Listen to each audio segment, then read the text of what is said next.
السلام عليكم ورحمة الله وبركاته. إن الحمد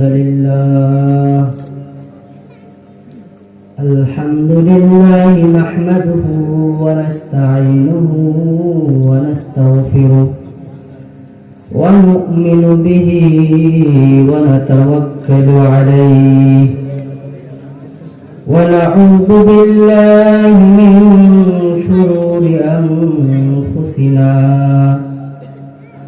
ومن سيئات أعمالنا من يهد الله فهو المهتد ومن يضلل فلن تجد له وليا مرشدا ونشهد أن لا إله إلا الله وحده لا شريك له ونشهد أن سيدنا وسندنا وحبيبنا وطبيبنا وأولانا ومولانا محمدا عبده ورسوله صلى الله تعالى عليه وعلى آله وأصحابه وأزواجه وأتباعه أجمعين. أما بعد فأعوذ بالله من الشيطان الرجيم. بسم الله الرحمن الرحيم. يا أيها الذين آمنوا ادخلوا في السلم كافة ولا تتبعوا خطوات الشيطان إنه لكم عدو مبين. وقال رسول الله صلى الله عليه وسلم خيركم من تعلم القرآن وعلمه. وقال رسول الله صلى الله عليه وسلم إذا مات الإنسان انقطع عنه عمله إلا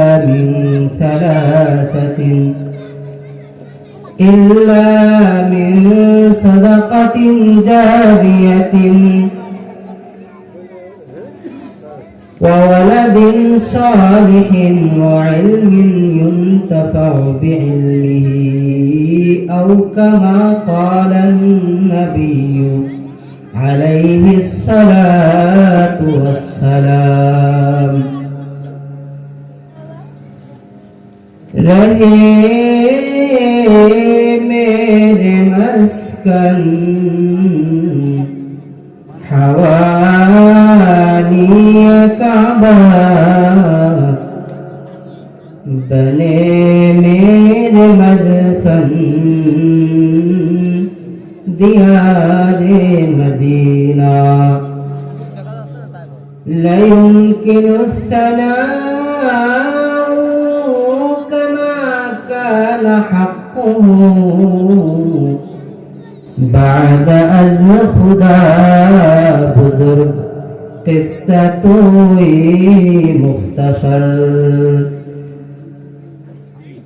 محبت ارشاد درود شریف پڑھ کر اللهم صل على محمد وعلى آل محمد كما صليت على إبراهيم وعلى آل إبراهيم إنك حميد مجيد اللهم بارك على محمد وعلى آل محمد كما باركت على إبراهيم وعلى آل إبراهيم إنك حميد مجيد الحمد لله কারিমিয়া নুরানি model মাদ্রাসা কর্তৃক আয়োজিত অধ্যকার পুরস্কার বিতরণী অনুষ্ঠান ও ওয়াজ মাহফিল উপলক্ষে আজকের এই মাহফিলের সম্মানিত শ্রদ্ধাভাজন সভাপতি ও আমার পাশে আমন্ত্রিত উলামায়ে কেরাম ও আমার সম্মুখ পানে উপবিষ্ট এই দিনী মাহফিলের আগত শ্রোতা মণ্ডলী, দিন দরদি ইসলাম প্রিয় ভাই ও বাবাজিরা ও আমার এই মাহফিলের উপলক্ষে আগত পর্দার আড়ালের সম্মানিত মা বোনেরা, সকলের প্রতি আমার সালাম ও মোবারকবাদ। আসসালামু আলাইকুম ওয়া রাহমাতুল্লাহ।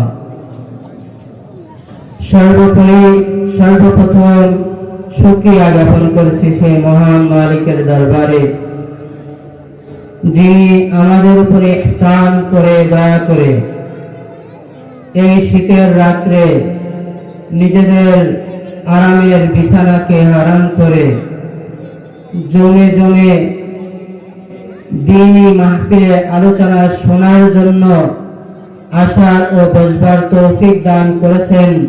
এই জন্য জবান খুলে দিল থেকে শুকরিয়া আদায় করি আলহামদুলিল্লাহ। দুরূদ ও সালাম বর্ষিত হোক সেই মহামানবের প্রতি, যিনি সাইয়্যিদুল মুরসালিন তথা সমস্ত নবী রাসূলদের সরদার আহমদ মুজতাবা মুহাম্মদ মুস্তাফা শফিয়ে আজম মুশাফফায়ে মাহশার সাল্লাল্লাহু আলাইহি ওয়াসাল্লামের উপরে। সম্মানিত হাজিরিন, আল্লাহ রাব্বুল আলামিন আমাদেরকে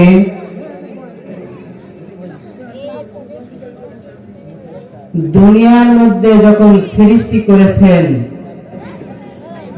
আমাদেরকে একটা ওয়াকফ দিয়েছেন, উপাধি দিয়েছেন। সেই উপাধির নাম হলো মাখলুকের মধ্যে সেরা মাখলুক, আশরাফুল মাখলুকাত খ্যাত মানব জাতি হিসাবে। এই মানব জাতি আল্লাহ রাব্বুল আলামিন দুনিয়ার মধ্যে যত জাতি হিসাবে জাতি গোষ্ঠী সৃষ্টি করেছেন, তার মধ্যে শ্রেষ্ঠ জাতি মানব জাতির শ্রেষ্ঠত্ব আল্লাহ রাব্বুল আলামিন কোরআনুল কারীমের মধ্যেও বলেছেন, হাদিসের মধ্যেও একাধিক জায়গায় মানব জাতির শ্রেষ্ঠত্ব সম্পর্কে আসছে। কিন্তু এই মানব জাতি তাদের শ্রেষ্ঠত্ব সম্পর্কে গবেষণা করে না বললেই চলে। মুহতারাম হাজিরিন, এই মানব জাতি এমন শ্রেষ্ঠ জাতি, আল্লাহ রাব্বুল আলামিন হযরত আদম নবী আলাইহিস সালাতু ওয়াস সালাম থেকে যত নবী রাসূল যুগে যুগে প্রেরণ করেছেন, এই নবী রাসূলগুলো আসছেন এই মানব জাতির থেকেই। সুবহানাল্লাহ। আল্লাহ রাব্বুল আলামিন তার 104 খানা কিতাব যে নবী রাসূলদের উপরে প্রেরণ করেছেন, সেই নবী রাসূলরা এই মানব জাতির মধ্যেই ছিলেন। সুবহানাল্লাহ। এমন কি শেষ নবী হযরতে মুহাম্মদুর রাসূলুল্লাহ সাল্লাল্লাহু আলাইহি ওয়াসাল্লামের উপরে 104 খানা কিতাবের মধ্যে সর্বশ্রেষ্ঠ কিতাব মহাগ্রন্থ কোরআনুল হাকিম, এই কিতাবটিও যার উপরে নাজিল হয়েছে নবী মুহাম্মদুর রাসূলুল্লাহ সাল্লাল্লাহু আলাইহি ওয়াসাল্লামের উপরে, তিনি ছিলেন মানব জাতি। শুধু তাই নয়, তিনি ছিলেন মানব জাতির সেরা মানব জাতি, শ্রেষ্ঠ মানব জাতি। এই কোরআনুল কারীমের বদৌলতে নবী মুহাম্মদুর রাসূলুল্লাহ সাল্লাল্লাহু আলাইহি ওয়াসাল্লামের শ্রেষ্ঠত্ব বেড়ে গেছে। সুবহানাল্লাহ।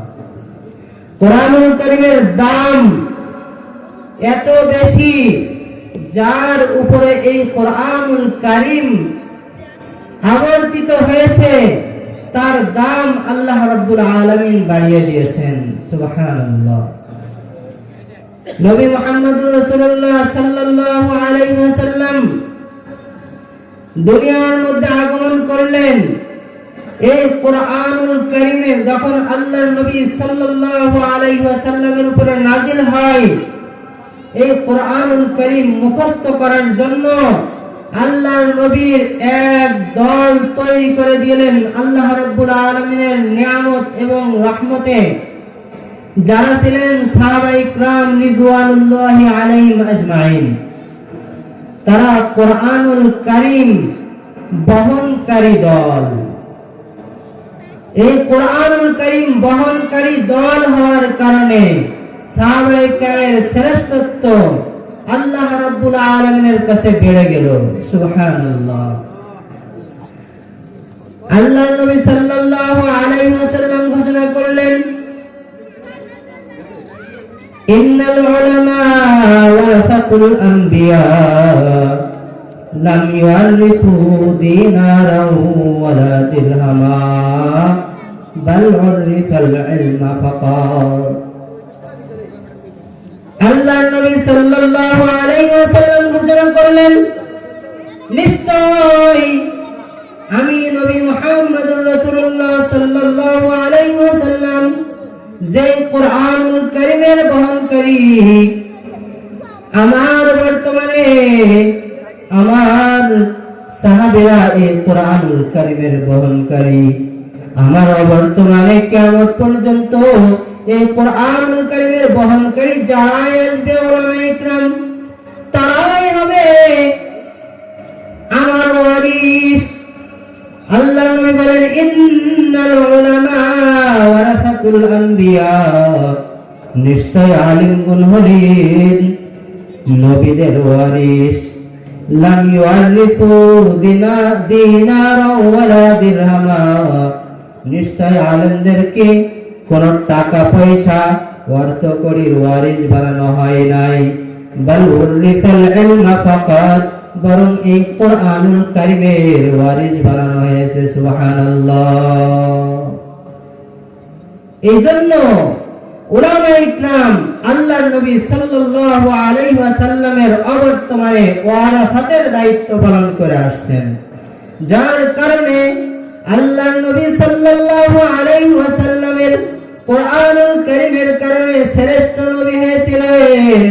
আল্লাহর নবীর সাহাবায়ে কিরাম এই কোরআনুল কারীমের বহন করার কারণে শ্রেষ্ঠ জাতি হিসেবে আল্লাহ রাব্বুল আলামিনের কাছে স্বীকৃতি পেয়েছিলেন।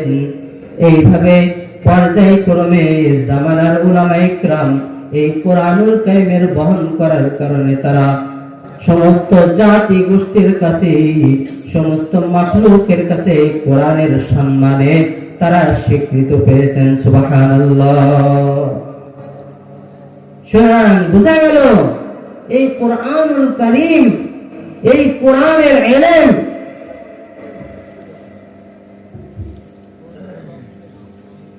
এই কোরআনের ইলম আল্লাহ রাব্বুল আলামিনের পক্ষ থেকে যাদের উপরে নাজিল হয়, যাদেরকে দেওয়া হয়, তাদের উপরে আল্লাহ রাব্বুল আলামিনের নিয়ামত বর্ষণ করা হয়। সুবহানাল্লাহ। এই নিয়ামত কয়জনে পায়? এই নিয়ামত তো তারাই পায় যারা আল্লাহ রাব্বুল আলামিনের কাছে কবুল হয়, আল্লাহ রাব্বুল আলামিনের কাছে মাকবুল হয়। পুরা পৃথিবীর মধ্যে যদি হিসাব নিকাশ করা হয়, যদি আপনি গ্রাম থেকে শুরু করেন, মহল্লা থেকে শুরু করেন, তাহলে একটা মাদ্রাসা পড়ুয়া ছাত্র খুঁজে পাওয়া খুব মুশকিল। একটা গ্রামে 5 থেকে 10টা মাদ্রাসা পড়ুয়া ছাত্র পাবেন যারা কোরআন এবং হাদিসের খালেস দ্বীন অর্জন করতেছে। কিন্তু আপনারা শত শত SSC pass, inter pass, graduate pass, এভাবে বিসিএস ক্যাডারও আপনারা পেয়ে যাবেন, অনেক বর্তমান ভরি ভরি পেয়ে যাবেন। আল্লাহ রাব্বুল আলামিন যে ইলম আমাদের দিয়েছেন, এই ইলমটা হলো নিয়ামত ওয়ালা ইলম। এই ইলমের কারণে মানুষ দামি হয়, শুধু দামি হয় না, আজকে পুরস্কার বিতরণী অনুষ্ঠানে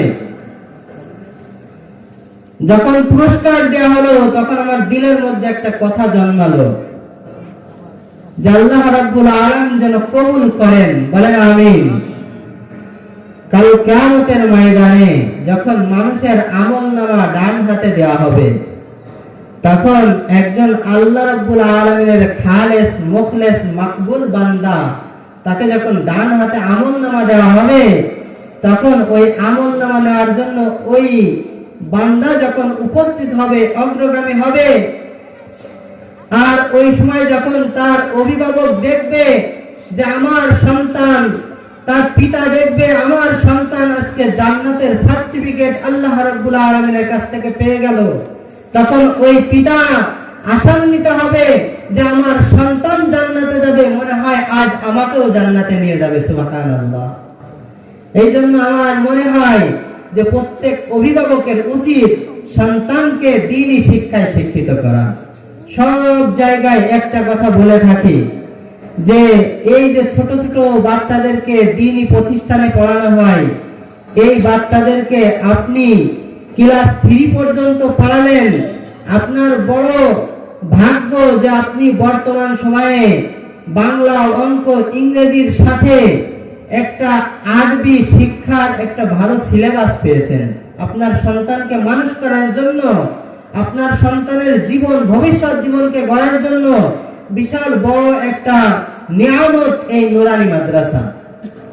এই নুরানি মাদ্রাসায় যখন আপনি ক্লাস 3 পর্যন্ত পড়াবেন, আপনার সন্তান 60টা হাদিস মুখস্থ করবে। আলহামদুলিল্লাহ, 60টা হাদিস বুড়ো বয়সের ব্রেনটা ধরে, বলেন জন বয়সে যখন মুখস্থ করবে, ওর ওই জন বয়সের, ওই শিশু বয়সের ব্রেনটা এত কাঁচা যে তার ওইটা হুবহু মুখস্থ থাকবে, সে একবারে বুড়ো বয়স পর্যন্ত হাদিসগুলো মনে থাকবে।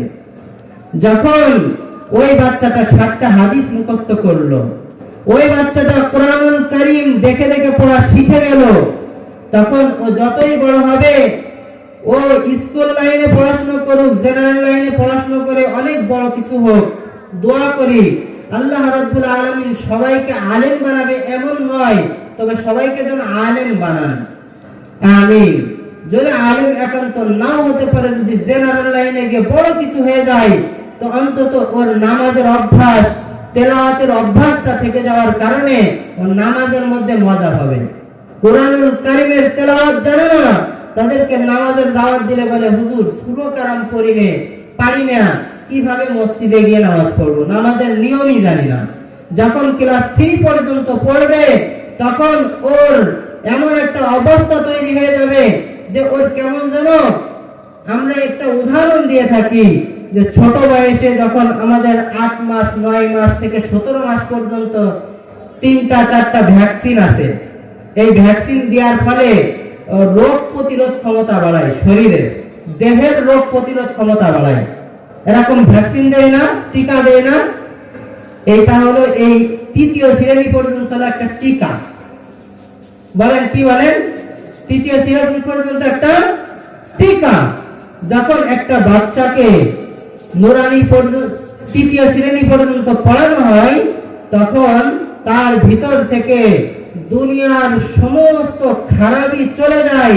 যত বড় হতে থাকে, সে এই টিকা নিয়ে বদ আসর এবং ফাসাদ, ফিতনা ফাসাদের যে আসর আছে, প্রতিক্রিয়া আছে সমাজের মধ্যে, এই প্রতিক্রিয়া থেকে এই নুরানির থেকে তৃতীয় শ্রেণীর এই টিকাটা তার জন্য কাজ করে। সুবহানাল্লাহ। তখন ওই ছেলেটা কোরআনুল কারীম পড়তে পারে। নামাজের জন্য যখন সে বিসিএস ক্যাডার মানুষ, কিন্তু নামাজ পড়তেছে বিশুদ্ধ তেলাওয়াতে। বলেন সুবহানাল্লাহ। কত বড় নিয়ামত বলেন, এর চাইতে আর বড় নিয়ামত হতে পারে না। এই জন্য প্রাইমারি স্কুলে আপনি তৃতীয় শ্রেণী পর্যন্ত পড়ালেন, তাতে আপনার বাচ্চা বাংলা, অঙ্ক, ইংরেজি শিখবে, কিন্তু কোরআনুল কারীমের তেলাওয়াত জানবে না। একটা হাদিস আপনাদের সামনে পড়ছিলাম। হাদিসটা হলো ইদা মাতাল ইনসান ইনকাতা আনহু আমালুহু। যখন মানুষ মারা যায় তখন তার যাবতীয় আমল অমিট হয়ে যায়, অমিট হয়ে যায়। মানে এই পর্যন্ত যা আমল করেছে সমস্ত আমল আল্লাহর খাতায় জমা হয়েছে। মরার পরে তার আর নেক আমলও জারি নেই, বদ আমলও জারি নেই, আমল বন্ধ হয়ে গেছে। তবে তিনটা আমল জারি থাকে ইন্তেকালের পরে। তার ভিতরে একটা হলো ওয়ালাদিন সালিহিন, সৎ সন্তান। এই সৎ সন্তান ইয়াদউ লাহু, সে তার পিতা মাতার জন্য দোয়া করে। এখন যদি আপনার সন্তানকে আপনি নুরানির শিক্ষা না দেন, কোরআন এবং হাদিসের শিক্ষা না দেন, বিন্দু মাত্র সে কোরআনুল কারীমের তেলাওয়াত জানে না, আপনার ইন্তেকালের পরে ও কিন্তু দৌড়াবে মসজিদের ইমাম সাহেবের কাছে, যাই বলবে হুজুর আমার আব্বার জন্য একটু দোয়া করে দেন, 2 কেজি জিলাপি কিনে দিয়ে দোয়া চাই চলে আসবে। কিন্তু ওর বাপের জন্য কিভাবে দোয়া করতে হয় পারবে বলেন? আল্লাহর নবী সাল্লাল্লাহু আলাইহি ওয়াসাল্লাম এই হাদিসটা এই জন্য বলেছেন, কিয়ামত পর্যন্ত আল্লাহ রাব্বুল আলামিন মৃতদের আমলনামায় একটা আমল জারি রাখবেন, এই ওসিলায়, যে ওসিলাটা হলো তার সৎ সন্তান। এই জন্য সৎ সন্তান লালন পালন করা এটা সব অভিভাবকের ভাগ্যে জুটবে না। যেই অভিভাবক ফিকিরমান হবে, আল কাইয়িসু মান দানা নাফসাহু ওয়া আমিলা লিমা বাদাল মাউত। জ্ঞানী তো ওই ব্যক্তি যে ব্যক্তি ভবিষ্যতের জন্য ফিকির করবে, মৃত্যুর পরে কি হবে তাই নিয়ে ফিকির করবে। ওয়াল আজিজু মান আতবা নাফসাহু ওয়া তামান্না আলাল্লাহ। আর অক্ষম হবে ওই ব্যক্তি যে ব্যক্তি সে তার নিজের প্রবৃত্তি অনুযায়ী চলছে, দুনিয়ার মহাব্বত নিয়ে চলছে, সে দুনিয়ায়ও লাঞ্ছিত হবে, আখিরাতেও লাঞ্ছিত হবে। কবি বলেন, হিয়াদ দুনিয়া আকাল্লু মিনাল কলিলি ওয়া আশিকুহা আদাল্লু মিনাল যালিলি। হে দুনিয়ার মানুষ, দুনিয়া হলো আকাল্লু মিনাল কলিলি, সব চাইতে নিম্নতর জায়গা। দুনিয়ার ভোগ বিলাস সব চাইতে নিম্নতর ভোগ বিলাস। ওয়া আশিকুহা আদাল্লু মিনাল যালিলি, ওয়া আশিকুহা আদাল্লু মিনাল যালিলি। দুনিয়ার মোহাব্বত নিয়ে পরকালকে যারা ভুলে যাবে, দুনিয়া হবে তাদের জন্য লাঞ্ছনার জায়গা, পরকাল হবে তাদের জন্য লাঞ্ছনার জায়গা।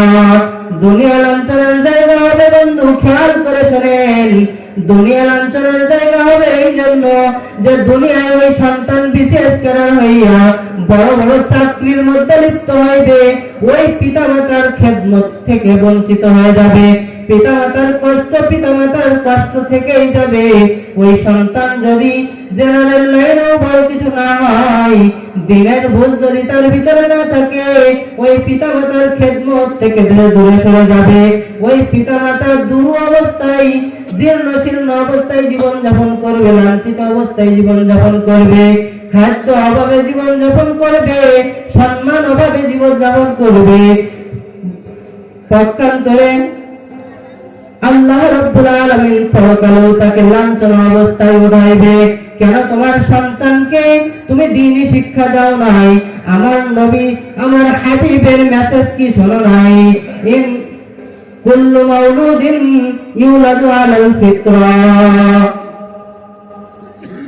প্রত্যেকটা সন্তান জন্মগ্রহণ করে ইসলামী মনোভাব নিয়ে, আর সেই সন্তানকে তুমি ইসলামের উপরে রাখো নাই, তুমি তাকে পশ্চিমা কালচারভূত করেছিলে, আজ তোমার লাঞ্ছনা, আজ তোমাকে বাম হাতে আমলনামা দেওয়া হবে। যেই সন্তানকে তুমি দুনিয়ায় রেখে গিয়েছিলে সেই সন্তান তোমার জন্য একটু দোয়া পর্যন্ত করতে পারে না। হযরত আলী রাদিয়াল্লাহু তাআলা আনহু বলেন, আমার মনে হয় সময় শেষ হয়ে গেছে। যাক, আলহামদুলিল্লাহ, যতটুকু বলছি, তবে অভিভাবকদের ব্যাপারে আমি এতটুকু বলতে চাই যে আপনার সন্তানকে আপনি দ্বীনি শিক্ষায় শিক্ষিত করেন। আপনার সন্তান আপনার জন্য দোয়া করবে, আপনার সন্তান আপনার কল্যাণ চাবে, আপনার জন্য হিতাকাঙ্ক্ষী হবে। এবং যদি জান্নাত কবুল হয়ে যায় আপনার এই সন্তানের দ্বীনি ইলম শিক্ষা অর্জন করার জন্য, তাহলে আপনার সন্তান আপনাকে না নিয়ে সেও জান্নাতে যাবে না। আল্লাহ নবী সাল্লাল্লাহু আলাইহি সাল্লাম এই ইলমের ফজিলত সম্পর্কে বলেন যে মান খরাজা ফি সাবিলিল্লাহি লিয়াতলুবাল ইলমা ইয়াদউ লাহুল মাখলুকাত হাত্তা সামাক ফিল বাহরি ওয়ান নামলাতু ফিস সুরাফি। যে ব্যক্তি ইলম অর্জন করার জন্য বাড়ি থেকে বের হয়, আল্লাহর রাস্তায় বের হয়ে যায়, তার জন্য সমুদ্রের মৎস্য পর্যন্ত তার জন্য দোয়া করতে থাকে, মৎস্যরাজি তার জন্য দোয়া করতে থাকে, এমনকি গর্তের পিপিলিকা তার জন্য দোয়া করতে থাকে। আল্লাহ নবী বলেন হাত্তা ইয়ারজিআ, যতক্ষণ পর্যন্ত ইলম শিক্ষা অর্জন করে বাড়িতে না ফেরে। এই জন্য আল্লাহ রাব্বুল আলামিন আমাদের সন্তানদেরকে এই ফজিলতপূর্ণ ইলম শিক্ষা করার তৌফিক দান করেন, আমাদের সন্তানদেরকে করানোর তৌফিক দান করেন। আমিন। ওয়া আখিরু দাওয়ানা আলহামদুলিল্লাহি রাব্বিল আলামিন।